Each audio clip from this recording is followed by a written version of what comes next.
Okay, g'day again. Just another update on the bug. This whole mess that you see in front. It started with trying to connect up the wires. I've got the switches that go with that Mazda steering column I put on.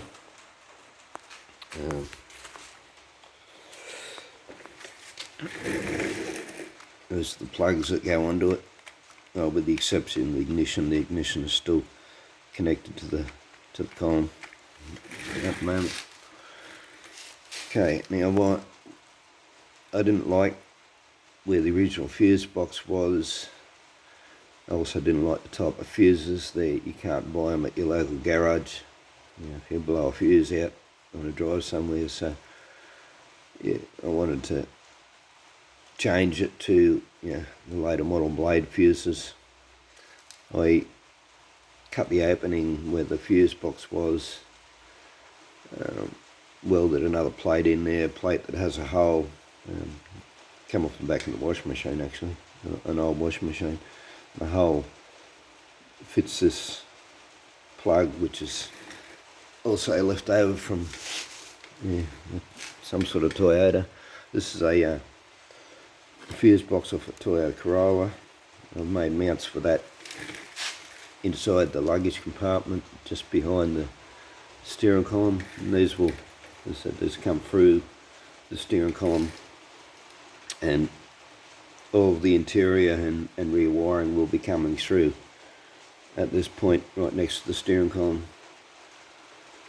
I started hooking these up because I had to find a Mazda wiring diagram,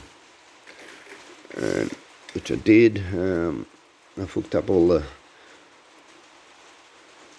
the switch to the wiper motor. I've got all that organised. Like it's not wrapped up or anything yet, but the connections are on there, all ready to go. Then I had issues with the rest of the switches. I looked at two different diagrams that didn't have the right colours, so obviously off a different model. The wiring changes from country to country too, so if you got a diagram from an American Mazda, it's not going to be the same as an Australian one, but eventually anyway I found the diagrams explaining it. Now when I started hooking it up to this fuse box, so the other issue too is I'm going to run a whole lot of relays, which you didn't have on originally on the Volkswagen.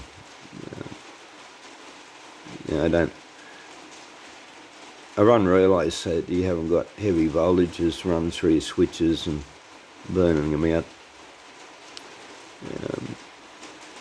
The other issue too is that with trying to use what I have instead of buying more things, like even the wiring. I've got a whole mess of wires here. These come from a Fairlane I stripped out, from a Hiace stripped out, from a Corolla that I stripped out, and there's a bit of house wire mixed in with it and other things. But yeah, the majority of the wire, being off modern cars, is basically too thin to run power to things without using relays. That's sort of one of the reasons why I chose to run relays. I've worked out that I'm going to need 9 fuses and 5 relays. And I'm hoping to get it all within this box. I started with the horn relay, and that was all working fine. I got the headlight all the power to it, hooked up. All appeared to be working fine, and then when I started hooking up I forget now, something with the net, anyway, somewhere in the next part of it, I discovered that as soon as I put the fuse in for this other one, it was connected to the horn relay, and it was, which I didn't want. So that's why I've pulled this whole fuse box apart so that I can see where everything's connected. And I'll be changing all that to suit what I'm doing. I'll have to be, because I need all of the,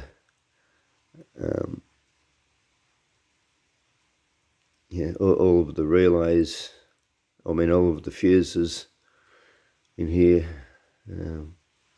There is actually 9 fuses, but yeah, some of them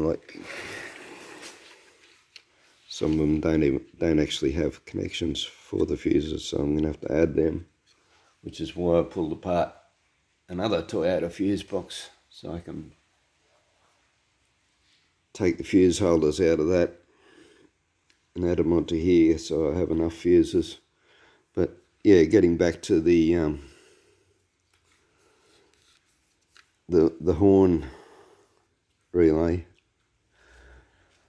yeah, this is where the issue is. This is the horn relay here. You have one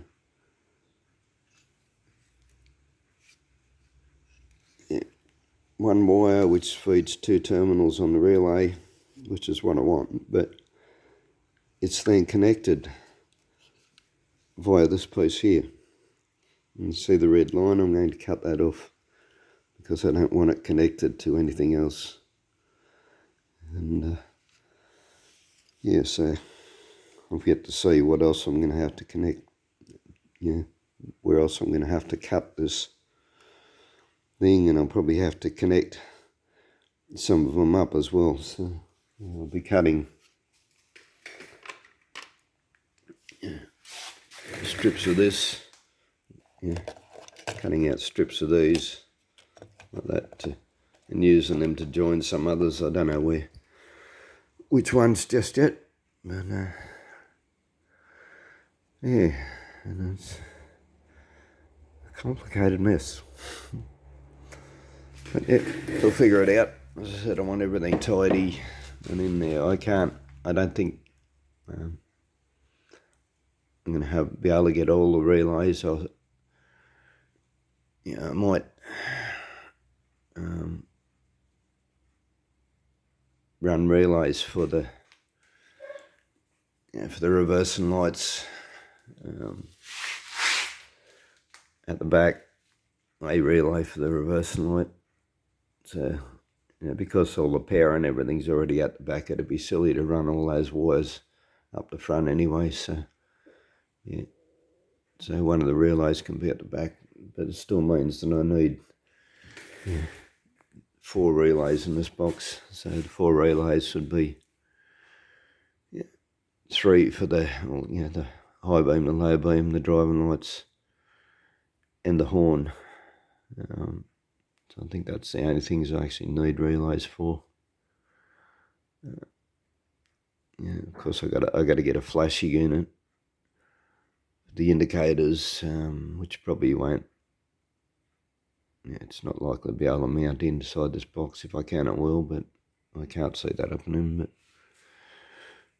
yeah, but I've got to go and buy a relay for it. I've got relays here, but they don't run LEDs. They're running. Okay.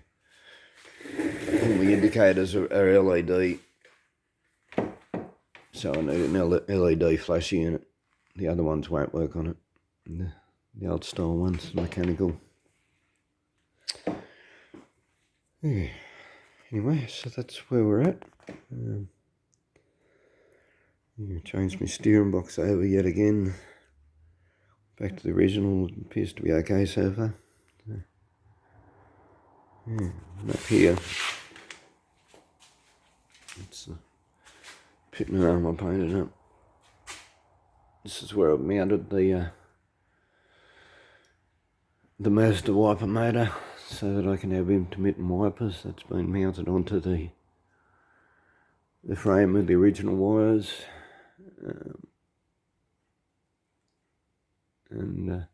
Yeah, I've had to change the bracket at the bottom. I've had to change that twice actually. I made a bracket and then found that the air intake wouldn't fit on because the bracket was in the way, so I've had to change that again. Actually, the second one's a whole lot neater anyway than the first one I come up with, so that turned out to be a good thing. Yeah, there's the other pieces to it hanging up there.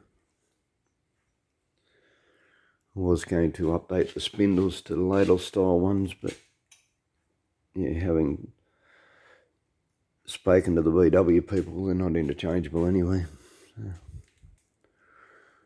yeah. What I did have to do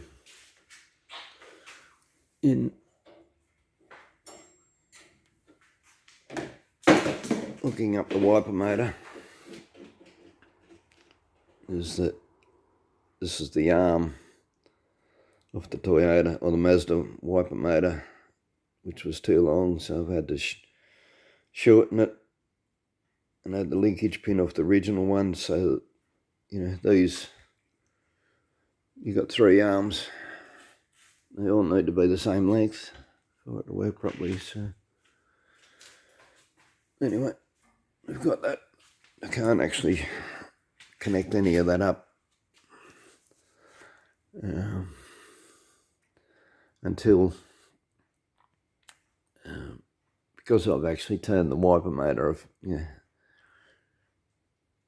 I now have to have it hooked up to the power so it resets itself to the stop position. So because these other these levers will all have to be in the right position so that when you turn it off, the wipers return back to the stop position. So yeah. Anyway, probably stop boring you now with all this complicated mess. So, yeah. Thanks for watching.